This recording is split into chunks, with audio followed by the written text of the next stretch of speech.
স্বাধীনতার ৫৪টি বছর রাষ্ট্র ক্ষমতার পালাবদল ঘটেছে একের পর এক। অর্থ লোপাটের মহোৎসবে পাচার হয়ে গেছে লাখ লাখ কোটি টাকা। ফলাফল এখনো দেশে গরিবের সংখ্যা বিপুল।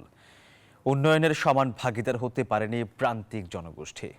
তাই বিজয়ের এতদিন পর থেকে গেছে সেই পুরনো প্রশ্ন, স্বাধীনতা মিললেও মুক্তি কি মিলেছে? দর্শক, উত্তর খুঁজেছেন সজল দাস, আর ক্যামেরায় ছিলেন হায়দার আলী। শীতের সকাল, ব্যস্ত কৃষক ইউনুস আলী। ৭৫ বছর বয়সেও তার খাটুনিটা হাড় ভাঙা। সচক্ষেই দেখেছেন উত্তাল ৭১। ভেবেছিলেন মুক্তি আসবে, কাটবে বৈষম্য। পেরিয়েছে ৫৪টি বছর, আজও সেই স্বপ্নেই তার বসবাস।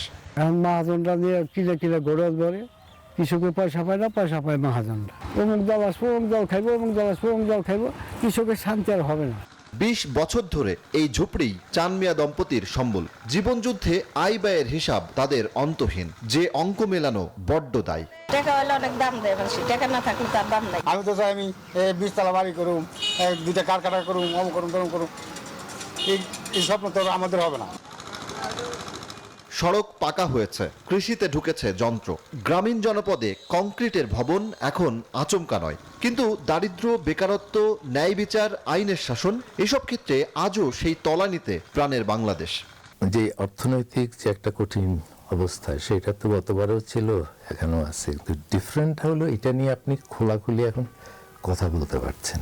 আমরা যদি খেলাটা আগের মতোই খেলি, নতুন খেলোয়াড় আসতে পারে বা পুরাতন খেলোয়াড় নতুন বেশি আসতে পারে, ওই জায়গায় পরিবর্তন না হলে তো আপনার এই ব্যর্থতার গোড়ার কারণ তো আপনার অ্যাড্রেসড হবে না। স্বাধীনতার প্রায় ৫.৫ দশক রাষ্ট্র ক্ষমতার হাত বদল হলো বারবার। উন্নয়নের নামে লোপাট হলো কাড়ি কাড়ি টাকা, বিপুল অর্থ পাচার হলো বিদেশি পকেটে। এলো না গণতন্ত্র, হলো না গরিবের উন্নয়ন। একটা পশ্চাৎপদ একটা জনগোষ্ঠী হয়ে থাকলো বা পিছিয়ে পড়া জনগোষ্ঠী হিসাবে থাকছে, এদের জন্য রাষ্ট্রের যে দায়বদ্ধতা কিংবা রাষ্ট্র সর্বোচ্চ অভিভাবক হিসাবে যে ধরনের ব্যবস্থাগুলো গ্রহণ করা দরকার, সেই ব্যবস্থাগুলো আমরা কিছু কিছু দেখছি গ্রহণ হচ্ছে, কিন্তু সেই ব্যবস্থাগুলোর বাস্তবায়নটাও একেবারে অনেকভাবে সমালোচিত, অনেকভাবে প্রশ্নবিদ্ধ।